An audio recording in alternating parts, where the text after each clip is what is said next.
욥기 34장 1절에서 4절 말씀입니다.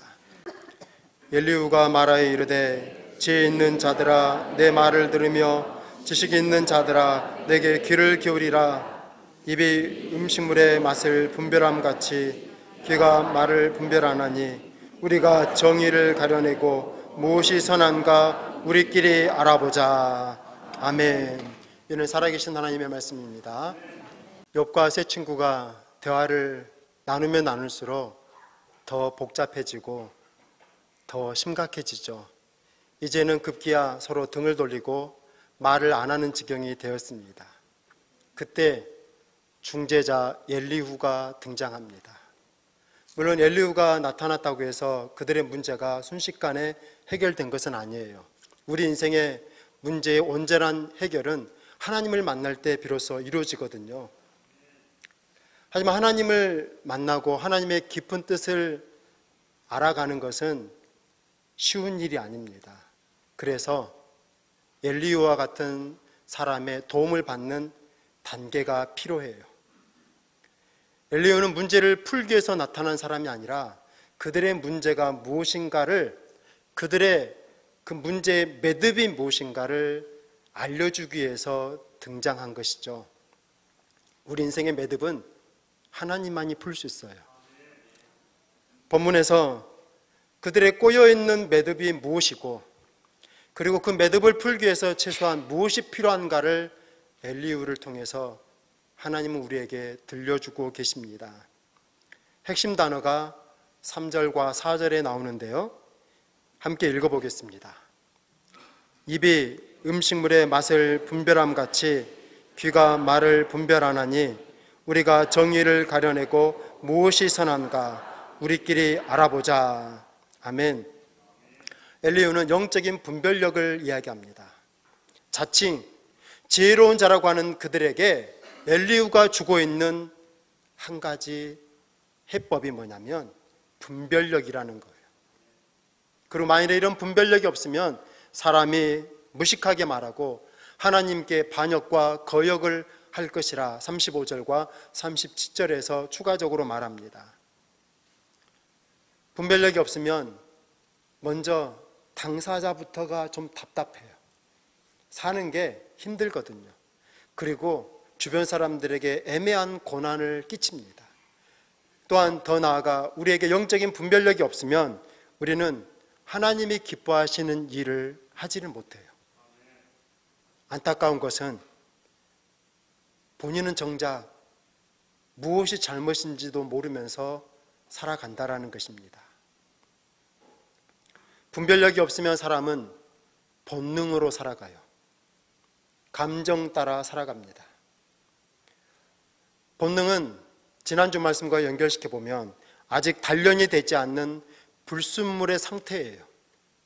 하나님께서 작정하신 대로 새망치를 통하여 연단하지 않은 아직 쇠뭉치의 상태가 본능이죠. 우리가 교육을 받는 것은 인간 안에 있는 그 본능을 줄이려고 하는 거거든요. 상황이 편안할 때는 다 분별력 있게 행동하려고 합니다. 상식으로 살아가려고 해요. 그런데 상황이 다급해지고 감당하기 힘든 일을 겪게 되거나 감정이 격해지고 폭발할 때 우리는 분별력을 상실하게 되고요. 그럴 때 누구에게나 저 내면 깊이 가라앉아 있는 본능이 폭발하면서 우리를 덮어버리죠. 그렇게 본능대로 행하다 보면 그 감정의 폭발이 가라앉고 나면 밀려오는 후회를 겪게 됩니다. 그렇게 분별력이 필요하고요. 그런 분별력을 갖기 위해서 오늘 본문은 우리에게 꾸준한 훈련이 필요하다고 알려주고 있어요. 본능을 이겨내며 영적인 분별력을 가지고 하나님이 원하시는 삶을 살기 위해서 우리에게 필요한 몇 가지 훈련을 오늘 본문을 통해서 살펴보려고 합니다. 먼저 하나님 중심으로 생각하고 우리 인생을 해석해 가야 돼요. 엘리후의 대사에서 많은 이야기가 나오지만 우리가 주목해야 될 핵심이 뭐냐면 하나님이에요. 10절에서 하나님은 의로운 분이시다. 19절에 하나님은 스스로 자유로우신 분이시다. 21절에 하나님은 우리를 주목하시고 감찰하시는 분이시다. 엘리후는 계속해서 하나님에 대해서 이야기하고 있습니다. 지금 상황이 이러니까 이렇게 해야 된다, 어떤 일시적인 도움을 주는 것이 아니라 가장 우선적으로 필요한 것은 무엇이냐? 하나님이 어떤 분인가를 이해해야 된다는 거예요. 그것이 없이 상황 하나를 풀었다고 인생이 해결되는 것이 아니라는 것입니다. 상황은 다 알아요. 그 상황을 풀어낼 수 있는 능력이 우리에게 분명히 있습니다. 그런데 인생을 살면서 우리가 숱하게 경험했지만 그런데도 상황이 해결되지 않는 일을 수없이 경험해 왔다라는 거잖아요. 상황을 몰라서 그런 것이 아니고 능력이 없어서 그런 것이 아니에요. 더 우선적인, 더 먼저가 있다라는 거예요. 하나님이 우리 인생에 어떠한 분이신가를 알아야지만이 비로소 우리는 우리와 관련된 복잡한 문제들을 이해하고 풀어갈 수 있다라는 것입니다. 잠언 9장 10절에서 여호와를 경외하는 것이 지식의 근본이요 거룩한 자를 아는 것이 명철이라고 이야기하고 있어요. 엘리후가 말하는 명철, 즉 분별이란 무엇이냐?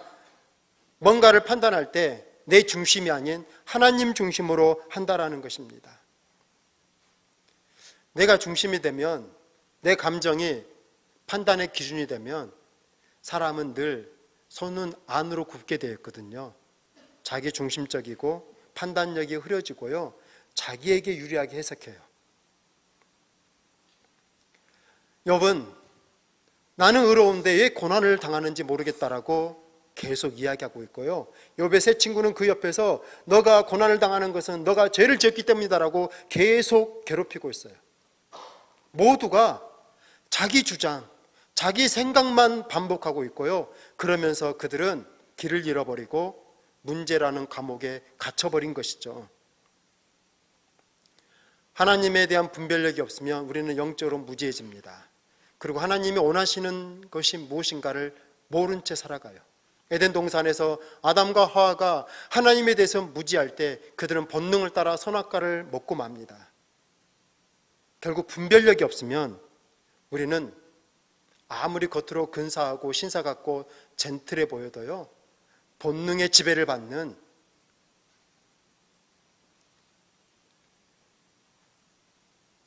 인간이지만 본능 안에 숨어있는 동물적 모습을 가지고 살게 되는 거예요. 우리가 진정 하나님의 사람으로 성숙하게 살기 위해서 먼저 거룩한 분별력이 필요합니다. 첫째는 갈수록 세상이 어두워지고 악해지기 때문이고요, 진리가 무엇인가를 분별하기 힘든 이단들의 득세에 이런 영적인 어둠의 시대가 도래했기 때문인데, 더 근본적인 이유는, 우리가 영적인 분별력이 필요한 가장 중요한 이유는 우리에 대한 하나님의 뜻과 계획을 알기 위해서입니다. 하나님께 한 걸음이라도 더 가까이 나아가기 위해서 우리에게 필요한 것은 영적인 분별력이에요. 하나님께서 내게 무엇을 원하실까?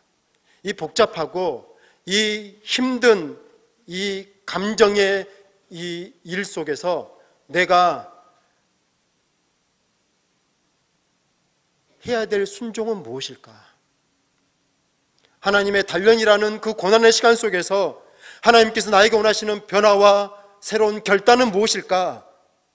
자신의 삶을 보면서 하나님 안에서 답을 찾으려고 하는 것이 바로 분별력 있는 신앙인의 자세입니다. 내 인생을 아무리 나의 기준으로 들여다봐도 길을 찾기가 힘들어요. 하나님의 마음으로 들여다보기 시작할 때 그때부터 작은 오솔길이 보이기 시작하는 것이고요, 거기에서부터 뭔가 인생의 매듭을 풀어내는 은혜의 길을 걸을 수 있게 되는 것이죠. 물론 우리가 영적인 분별력이 있다고 해서 인생의 모든 문제와 고난이 사라지는 것은 아닙니다. 우리가 분별력을 가지고 살아가도요, 여전히 고난은 계속해서 파도처럼 밀려올 거예요. 하지만 분별력이 있다면 그 고난의 시간을 보내는 우리들의 삶의 태도가 달라질 것이고요, 그렇게 분별력을 가지고 고난의 시간을 살아간다면 그 고난의 결과조차도 끝내는 은혜롭게 바뀌어질 거예요. 그래서 분별력이 필요한 것입니다. 근데 이 분별력이라는 게 한번 은혜 받았다고, 한번 뭔가 영적인 깨달음을 경험했다고 하루아침에 생기는 것이 아니거든요. 본능은 끊임없이 우리 안에서 꿈틀거리기 때문에 분별력도 끊임없는 훈련을 통해서 형성되는 것이고, 그래서 우리 안에 영적인 분별력이 있어야지만이 본능을 억제할 수 있습니다. 욥기가 우리에게 제안하는 분별력을 위한 훈련은 침묵이에요. 엘리후가 등장한 33장부터 욥이 하나님을 만나고 자신이 죄인임을 고백하는 42장까지 욥의 말이 단 한마디도 등장하지가 않습니다. 이것이 욥기 전반부와 후반부의 가장 두드러지는 차이점이에요. 그동안 친구가 한마디 하면 욥은 두세 마디 했거든요. 근데 분별이라는 말을 들은 그 이후부터 욥은 긴 침묵을 가져요. 무엇이 분별력 있는 침묵일까요? 입을 닫고 말을 안 하는 것이 침묵은 아니고요, 그 침묵을 하면서 무엇을 하느냐가 중요해요.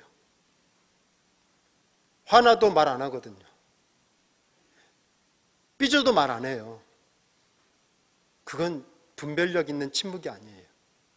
침묵을 하되 말을 안 하되 말 안 하는 시간 동안 무엇을 하느냐, 그것이 침묵을 결정한다고 한다면 욥이 말하지 않고 그 10장 동안, 성경 페이지가 10장이 넘어가는 동안 욥이 한마디도 하지 않고 침묵할 때 그가 무엇을 했을까요? 그가 하나님을 만나고 난 뒤에 그가 했던 말들을 앞과 뒤 비교해 보면 욥은 그냥 이제 더 이상 말하는 것이 싫어서 입을 꾹 다문 것이 아니고요, 뭔가 그 침묵의 시간 동안 한 것이 있어요.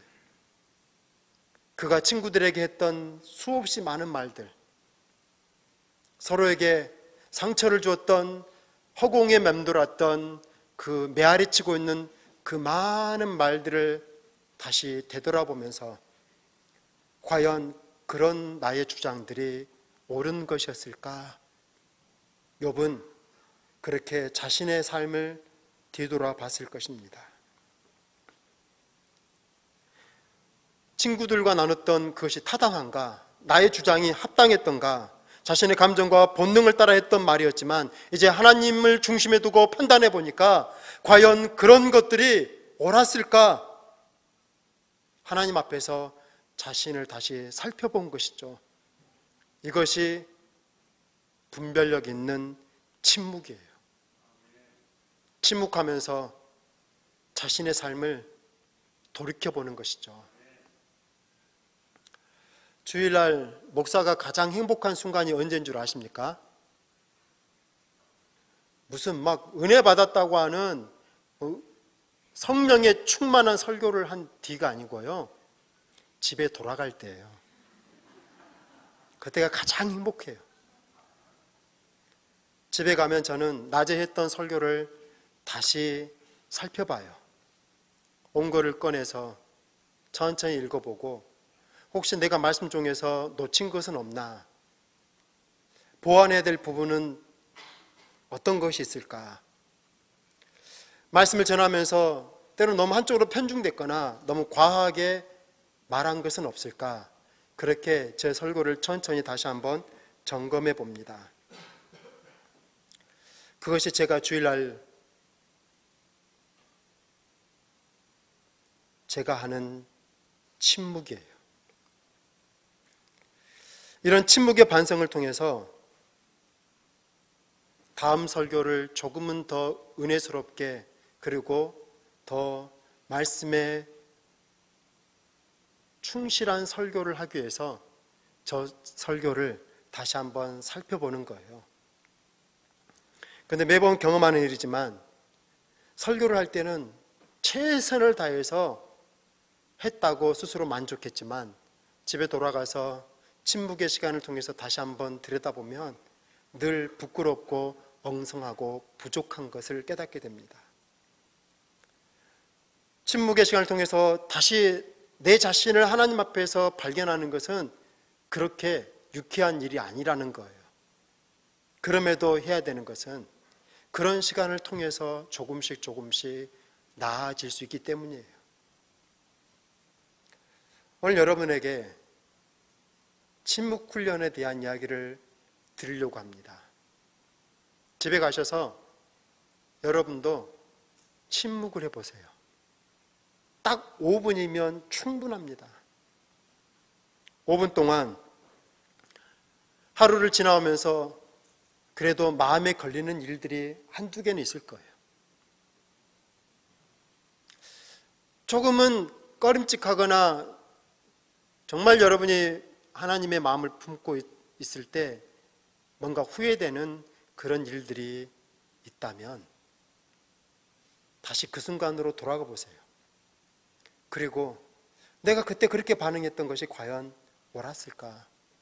내가 식당 종업원에게 소리를 높였던 것이 과연 합당한 처신이었을까?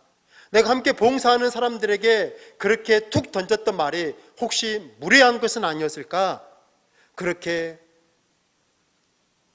내가 걸어왔던 그 하루의 짧은 시간을 되짚어보고 내가 했던 말들과 결정들을 다시 한번 살펴보는 것, 그것이 침묵 훈련입니다. 긴 시간이 필요하지 않더라고요. 누워서 자기 전에 누우면 몸도 마음도 좀 이렇게 이제 긴장이 풀리잖아요. 5분이면 충분히 여러분의 하루를 다시 뒤돌아보고 분별력 있게, 그때는 감정과 그때는 본능에 따라서 그렇게 판단했던 그런 잘못들을 영적인 분별력으로 다시 한번 살펴보면서 하나님께서 기뻐하시는 일이 무엇일까? 그것을 질문해 보는 것, 그것이 침묵 훈련입니다. 그때 32절에 있는 말씀처럼 내가 깨닫지 못하는 것을 내게 가르치소서, 그런 기도하는 마음으로 한번 침묵해 보세요. 그러면 그 순간에는 깨닫지 못했던 것이 보이기 시작해요. 조금은 더 분별력이 있는 행동이 무엇이었을까? 그때 이렇게 말했으면 좀 더 좋았을 것인데 라고 그 순간에는 그것밖에 없다고 생각했는데 좀 더 하나님 앞에서 천천히 침묵해 보면 적어도 그것보다 훨씬 더 은혜롭고 좀 더 성숙한 태도들과 반응들이 얼마든지 있다라는 것을 그 침묵의 시간을 통해서 깨닫게 될 것입니다. 서로 그 일이 전적으로 그 사람의 100% 잘못이었다 할지라도, 그래서 그 사람은 그렇게 자신의 본능을 따라서 행동했다 할지라도 나는 분별력 있는 사람으로 얼마든지 대응할 수 있었다라는 것을 그런 침묵의 시간을 통해서 깨달아가는 것이죠. 그렇게 침묵을 하면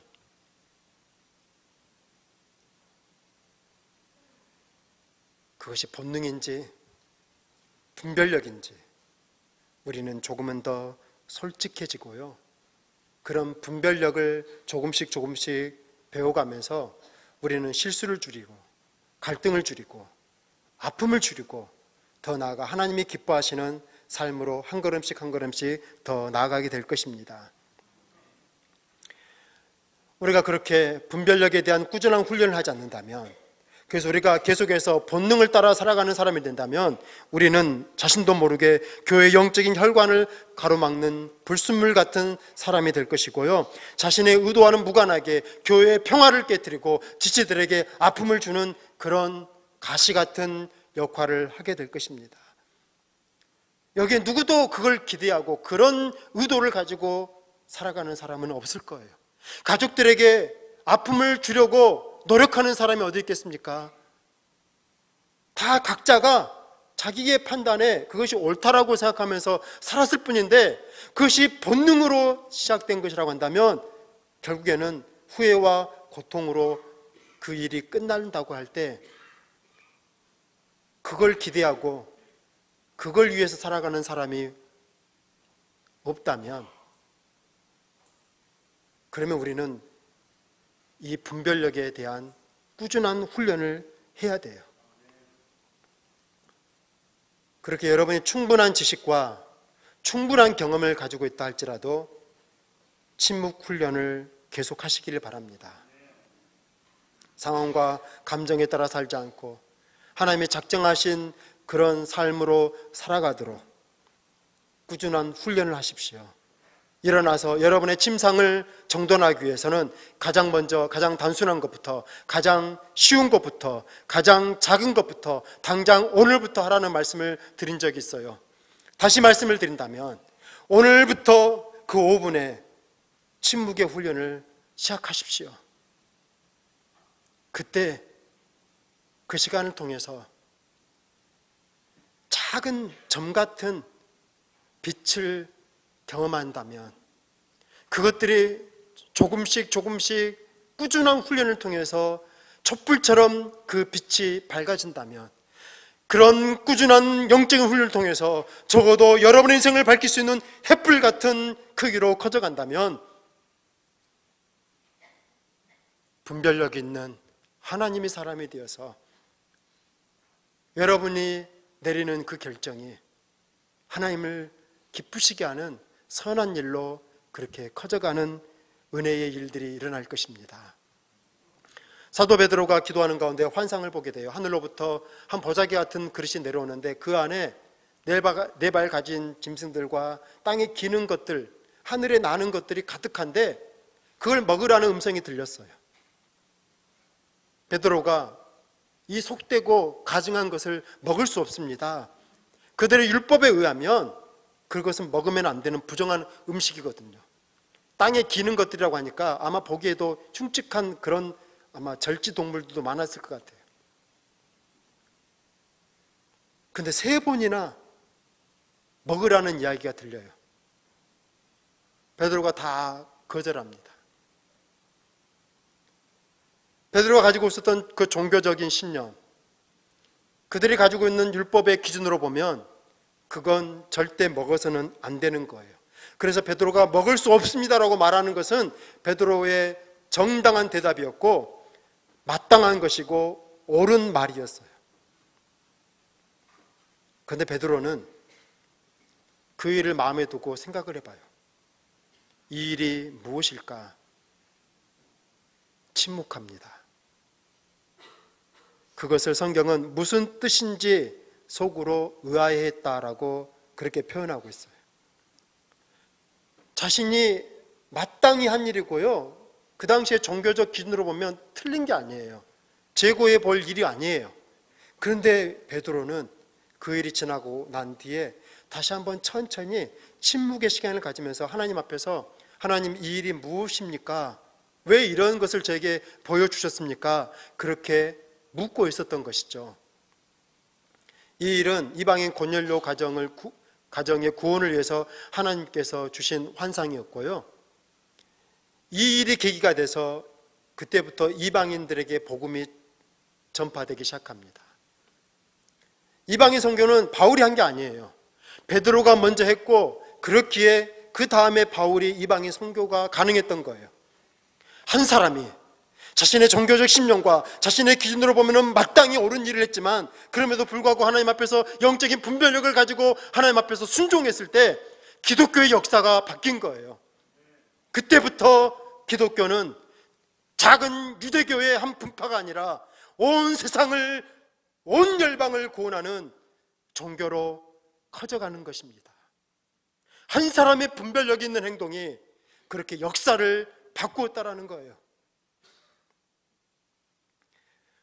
여러분이 주장하고 있는 그 종교적인 신념들, 주장들, 이것은 이래야 된다고 하는 마음들, 교회에서는 이렇게 해야 된다고 생각했던 그 모든 경험들, 오히려 그 경험들이 하나님의 일을 가로막는 일이 될 수 있다는 것을 생각해 보신 적 있으세요?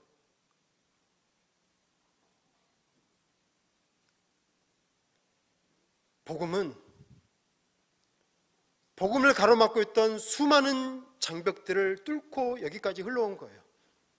신분의 장벽이 있었습니다. 성별의 장벽이 있었어요. 이념의 장벽들이 있었어요.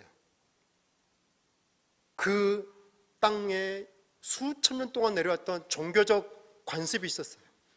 그 생각으로는 도저히 안 된다고 했던 일들,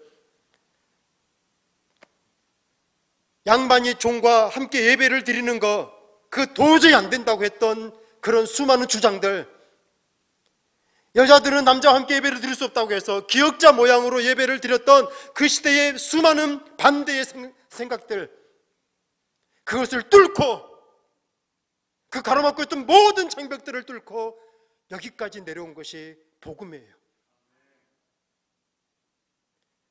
나에게 옳다고 그 주장이, 그 경험이 분별력 있는 침묵으로 들어가 보면 도리어 그것이 은혜를 가로막고 있는 일이 될 수 있다는 것입니다. 그 이전까지 그건 정당한 일이었어요. 베드로가 그 환상을 보기 전까지 그것들을 먹지 않는 것은 정당한 일이었어요. 그러나 그때부터 한 사람의 분별력 있는 순종을 통해서 그때부터 율법이 해체되고 복음의 자유가 선포된 거예요. 어쩌면 내가 가로막고 있는 사람인지 몰라요. 그렇기에 우리 한 사람 한 사람이 자신의 자리에서 침묵의 깊은 자리로 들어가 봐야 됩니다. 그렇게 한 사람만 바뀌어도, 한 사람이 영적인 분별력을 가지고 순종하면 하나님은 얼마든지 그 한 사람을 통해서 역사를 만들어내시는 거예요. 여러분의 영적인 분별력 있는 그 결정이 그렇게 하나님에 의해서 쓰여지는 역사가 될 수 있기를 간절히 바랍니다. 성공하는 사람들의 7가지 습관이라는 유명한 책이 있어요. 거기서 말하는 게 딱 요약해 보자면, 영어 첫 자만 따서 STC예요. Stop, Think, Choose. 멈추고 생각하고 선택하라. 성공한 사람들의 공통적인 모습을 보니까 그들에게는 이 3가지 요소가 있다라는 것이죠. 영적인 분별력을 위한 훈련에 딱 이 STC가 필요하더라고요. 멈추고 생각하고 선택하는 것입니다. 먼저 1단계 스탑. 어떤 일을 보면, 어떤 사람을 보면, 어떤 사건을 보면 뭔가 본능적으로 딱 떠오르는 게 있어요. 아, 이것은 이렇다, 이렇게 말해야 된다 판단하고 쉽게 정지하고 그러려는 마음의 본능이 일어날 때 먼저 멈춰보라는 거예요. 말하려고 할 때 스탑. 그냥 내려왔던 그 생각대로 하려고 하는 그 결정, 그것을 먼저 멈추라는 것, 그것이 1단계예요. 2단계, 그리고 생각해 보는 것입니다. 왜 이런 일이 일어났을까? 내가 이것을 통해서 새롭게 깨달아야 될 것은 무엇일까? 나의 어제까지의 내 삶으로 보면 이것은 틀린 것인데 하나님께서 성도들의 삶에 일어나는 모든 일들을 감찰하시는 분께서 허락하셨다면 이것을 통해서 내가 더 깊어져야 될 삶의 영역은 무엇일까? 그 일을 가지고 천천히 생각해 보는 것이 2단계예요. 그리고 그렇게 침묵하는 가운데 생각이 좀 모아지는 게 있어요. 좀 다르게 보이고 그러면서 뭔가 새롭게 떠오르는 그런 생각들이 생기는 그 단계가 3단계예요. 선택은 그때 해야 된다는 것입니다. 본능의 단계에서 선택을 하면 꼭 실패하거나 후회하는 일들이 일어나거든요. 선택은 천천히 해도 늦지 않습니다. 성경에 이런 STC의 삶을 산 한 사람이 나옵니다. 마리아의 아내, 마리아의 남편 요셉이에요. 정혼한 마리아가 임신했다라는 사실을 알게 됐습니다. 인생이 다 끝난 것 같은 일을 경험한 거잖아요. 본능의 사람이라면 그때 어떻게 하겠습니까? 근데 요셉은 조용히 생각하면서 이 일을 어떻게 할까 침묵했다라는 거예요. 그가 STC를 한 거죠. 멈추고 생각하고, 그러면서 그가 할 수 있는 가장 최선의 선택, 그가 내릴 수 있는 가장 희망적인 것을 결정합니다. 1단계 스탑해요. 누구나 조그만 억울한 일을 당해도요, 당장에 달려가지고 따지려는 것이 우리 마음의 본능일 텐데, 지금 요셉이 겪은 일이 이게 보통 일입니까? 당장에 달려가가지고 누구냐고 따지고 엎어야 될 그런 상황이잖아요. 그런데 요셉은 멈춰요. 그리고 생각합니다. 이 일을 어떻게 할까? 그러는 가운데 이것이 성령에 의해서 일어난 일이라는 것을 하나님의 감동을 따라 깨닫게 돼요. 그리고 그때 결정해요. 마리아를 데려옵니다. 그런데 성경은 그가 동침하지 않았다고 이야기해요. 분별력 있는 결정을 내리니까 이 일이 사람의 일이 되지 않도록 하나님의 일이 될 수 있도록 그가 본능을 억제하고 기다렸다라는 거예요. 그렇게 한 사람이 인생이 다 무너지는 것 같은 그 상황 속에서도 영적으로 멈추고 생각하고 분별력 있는 선택을 했을 때 이 땅에 예수님이 태어나는 가장 위대한 일이 가능했던 것입니다. 지금도 하나님은 얼마든지 그런 영적인 사람들의 분별력 있는 삶을 통해서 이 땅에서 역사를 이루어 가시는 분이세요. 한 사람이 본능을 따라 살면 거기에는 갈등과 싸움만 있고요, 하나님의 일은 사라집니다. 하지만 한 사람이 자신의 본능을 이기고 분별력 있게 살아가면 거기에는 예수 그리스도의 탄생과 같은 하나님의 희망의 일들이 일어납니다. 5분의 짧은 침묵 훈련, 매일매일 자신을 하나님 앞에서 다시 뒤돌아보고, 그래서 내일을 준비하는 이런 분별력 있는 훈련을 끊임없이 반복적으로 행하는 성도들의 삶에 이런 은혜의 일들이 일어난다면, 부디 사랑하는 성도님 여러분들이 그런 영적인 분별력의 훈련을 통해서 본능을 이겨내고 하나님이 기뻐하실 수 있는 그런 믿음의 삶을 살아가시기를 간절히 바랍니다.